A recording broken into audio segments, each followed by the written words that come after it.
നമസ്കാരം. ഓ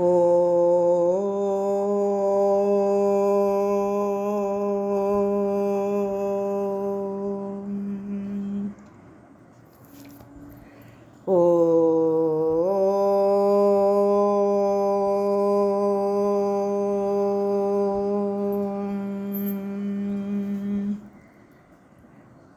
ഓ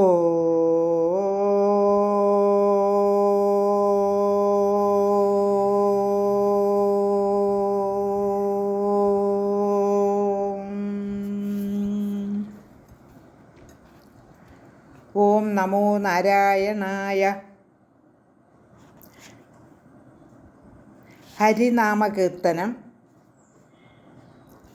16-ാമത്തെ ശ്ലോകം പാരായണം ചെയ്യാം. ശ്ലോകം 16.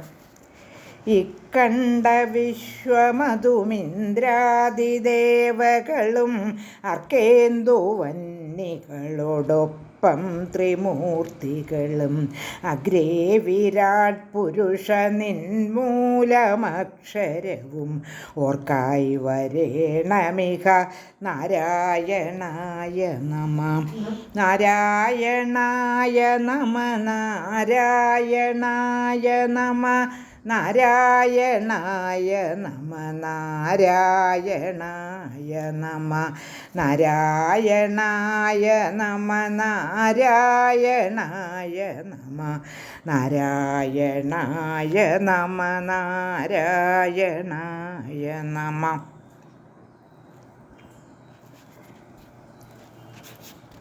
ഋഗ്വേദത്തിൽ പുരുഷ സൂക്തം വിരാട് പുരുഷനെ കുറിച്ചുള്ള സൂക്തമാണ്. സഹസ്രശീർഷ പുരുഷ എന്ന് ആ വിരാട് പുരുഷനെ വർണ്ണിച്ചിട്ടുമുണ്ട്. ആ വിരാട് പുരുഷൻ സമഷ്ടിഗത സ്ഥൂല ശരീരത്തിൽ പരിവേഷ്ടിതനായി സങ്കല്പിക്കപ്പെടുന്ന പരമാത്മാവ് തന്നെയാണ്.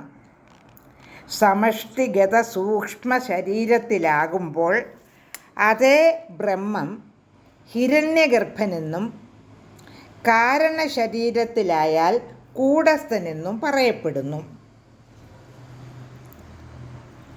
അങ്ങനെ രണ്ട് തരത്തിലും ഈ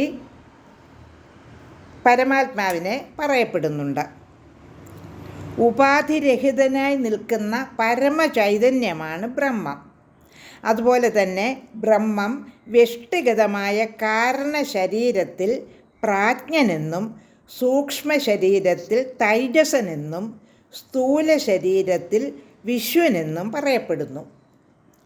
വിശ്വൻ വിരാട്ടിലും തൈജസൻ ഹിരണ്യഗർഭനിലും പ്രാജ്ഞൻ കൂടസ്ഥനിലും ലയിച്ചിരിക്കുന്നത് പോലെ വിരാട് ഹിരണ്യഗർഭനിലും ഹിരണ്യഗർഭൻ കൂടസ്ഥനിലും കൂടസ്ഥൻ ബ്രഹ്മത്തിലും ലയിച്ചു പോകുന്നു. കാരണാദി ശരീരങ്ങൾ അധ്യാസമൂലകങ്ങളാണെന്ന് നാം മനസ്സിലാക്കണം. ഭഗവത്ഗീത 11-ാം അധ്യായത്തിൽ വിരാട് സ്വരൂപത്തെ വർണ്ണിച്ചിട്ടുണ്ട്. മഹാഭാരതത്തിൽ മറ്റു ചില സന്ദർഭങ്ങളിലും വിരാട് പുരുഷ ദർശനമുണ്ട്. 14 ലോകങ്ങളുടെയും ഒന്നിച്ചുള്ള ഒരു ബൃഹത് സങ്കല്പമാണ് ഈ വിരാട്. സാന്ദ്രാർത്ഥമായ ഈ സങ്കല്പത്തിൻ്റെ മുൻപിൽ ആദരാഞ്ജലികൾ ആരും അർപ്പിച്ചു പോകും. എത്ര വിശ്വാസമില്ലാത്തവരും തൊഴുതുപോകും അവിടുത്തെ മുന്നിൽ. എന്തെന്നാൽ ലൗകിക ദൃശനാനാത്വത്തെ ഏകത്വത്തിൽ ചേർത്ത് കാണാൻ സഹായിക്കുന്ന ഒരു അസാധാരണ ഭാവനയുടെ സന്തതിയാണ് ഈ വിരാട് പുരുഷൻ. ഇക്കണ്ട വിശ്വമതും ഇന്ദ്രാദിദേവകളും അർക്കേന്ദുവന്നികളോടൊപ്പം ത്രിമൂർത്തികളും നിന്മൂലം അക്ഷരവും അഗ്രേ ഓർക്കായി വരേണമിഹ നാരായണായ നമ. ഒന്നാമതായി സ്മരിക്കപ്പെടേണ്ടവയായിട്ട് ആണ് ഇവയൊക്കെ പറയപ്പെട്ടിരിക്കുന്നത്. ഇക്കണ്ട വിശ്വമെന്ന് പറയുന്നത് വിരാട്ടിൻ്റെ ശരീരം തന്നെയാണ്. ഇന്ദ്രനും ദേവന്മാരും സൂര്യനും ചന്ദ്രനും അഗ്നിയും ത്രിമൂർത്തികളും ഓങ്കാരവുമെല്ലാം ആ വിരാട് സ്വരൂപത്തിൻ്റെ അംഗങ്ങൾ തന്നെയാണ്. അവയെല്ലാം എന്ന് പറഞ്ഞാൽ അവയെല്ലാം ചേർന്ന വിരാട് പുരുഷനെ എനിക്ക് മുമ്പിൽ കാണുമാറാകണമെന്ന് പ്രാർത്ഥിക്കുകയാണ്. പിന്നെ എന്ത് കാണുമാറാകണമെന്നാണ് അപ്പോൾ ധ്വനിപ്പിക്കുന്നത്? ഇതെല്ലാം ഒന്നായി സ്ഥൂലമായി ചേർന്നത് സഗുണബ്രഹ്മമാണല്ലോ. ആ സഗുണത്തിനപ്പുറം നിൽക്കുന്ന നിർഗുണബ്രഹ്മമുണ്ടല്ലോ. രണ്ടാമതായി ശാശ്വതമായ ആ ബ്രഹ്മത്തെ എനിക്ക് കാണുമാറാകണമെന്ന് വിവക്ഷ.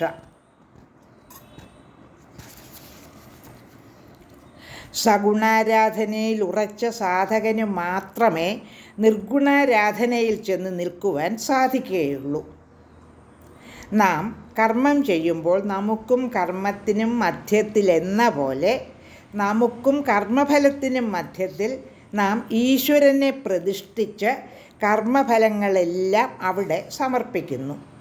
അപ്പോൾ നമ്മുടെ എല്ലാ കർമ്മങ്ങളും സമർപ്പണ രൂപത്തിലായി തീരുന്നു. ഇതാണല്ലോ ഭക്തിമാർഗമെന്ന് പറയുന്നത്. നമ്മുടെ കർമ്മങ്ങളെല്ലാം ഈശ്വര പ്രേമ ചോദിതങ്ങളായി തീർന്നു കഴിയുമ്പോൾ ഈ ഈശ്വരനെ തന്നെ പ്രപഞ്ചവ്യാപകനായ ഈശ്വരനായി സങ്കല്പിക്കാൻ തുടങ്ങും. പിന്നീടുള്ള പ്രവൃത്തി മുഴുവൻ ലോകത്തിനു വേണ്ടിയാകും. ഇതാണ് യജ്ഞത്തിൻ്റെ സ്വരൂപം. താനും ആ വിരാട്ടിൽ ലയിച്ചു കഴിയുമ്പോൾ നമ്മുടെ കർമ്മവും തീർന്നു. സ്ഥൂലമായ വിരാട് രൂപം തന്നെ സൂക്ഷ്മമായ ബ്രഹ്മമായി സമന്വയിക്കപ്പെടുന്നു. അങ്ങനെയാണ് സഗുണാരാധന നിർഗുണഭക്തിയായി മാറുന്നത്. നിർഗുണാരാധനയിലേക്ക് കടക്കുമ്പോൾ ജ്ഞാനമാർഗത്തിൻ്റെ ലക്ഷ്യത്തിൽ നാം എത്തിക്കഴിയും. ലോകത്തെ മുഴുവൻ ഒന്നായി കാണുന്ന ഭക്തൻ്റെ നില ജ്ഞാനിയുടെ നില മാത്രമാണ്. കർമ്മജ്ഞാന ഭക്തികൾ ഭിന്നങ്ങളല്ലാതെ പരസ്പര പൂരകങ്ങളായി നിൽക്കുന്നവയാണ് എപ്പോഴും. ഇന്ദ്രിയപരതയിൽ നിന്ന് പ്രേമപരതയിലേക്കും അവിടെ നിന്നും ബുദ്ധിപരതയിലേക്കും നീങ്ങുന്ന ഒരുവൻ്റെ അവസ്ഥയെ തന്നെയാണ് കർമ്മം, ഭക്തി, ജ്ഞാനം എന്ന് ഈ 3 പേരുകളിൽ വിളിക്കുന്നത്. ഇവ പരസ്പര ബന്ധങ്ങളുമാണ്. ക്രമേണ ഇന്ദ്രിയങ്ങളും മനസ്സും ബുദ്ധിയുമായിട്ടുള്ള ബന്ധം അറ്റുപോകണം. അപ്പോൾ നിർഗുണ ബ്രഹ്മത്തിൻ്റെ ദർശനവും ഉണ്ടാകും. അത് കിട്ടുന്നതുവരെ ഒരു സാധകന് ആ ദർശനം, നിർഗുണ ബ്രഹ്മത്തിൻ്റെ ദർശനം ഉണ്ടായെന്ന് പറയാൻ സാധിക്കുകയില്ല. ലോകാ സമസ്ത സുഖിനോ ഭവന്തു. ആ ശ്ലോകം ഒന്നുകൂടി ചൊല്ലാം, ക്ഷമിക്കണം.